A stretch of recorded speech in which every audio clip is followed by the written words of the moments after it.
Ay tawarin na rin daddy Agang-aga naniner mo na naman agad Para naman kayong di dumas pagbibinata Alay, di ka naman ako nahikaplaan sa mga kahanggan. Alam nga namang bumagnalalaan din sa bahay maghapon at pumirmes. Hindi naman kayo nabili ng computer, PSP, o kaya ay iPhone man laang.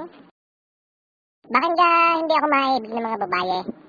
Ako na may lagi naghihilamos at naghihiso Ang dami ngang nagkakagusto sa akin at ako na nga nangangayaw. Di gahoy kayo nung bata-bata pa'y garni rin. Ay, ang inay ay buhay at siyang magpapatunay.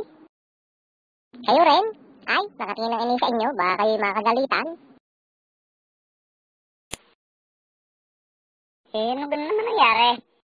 Yan na nga ba ang sinasabi ko Laki-laki mong lalaki, nagpapa-under ka sa asawa mo, nakukuha ka sa tingin ng asawa mo.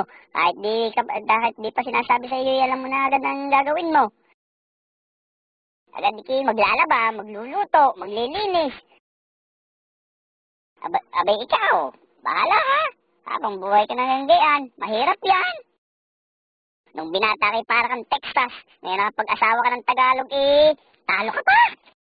Minsan ibigyan mo ng isang lagapak, okay, bulagin mo. Ewan ko lang kung makakuha ka pa niya sa tingin.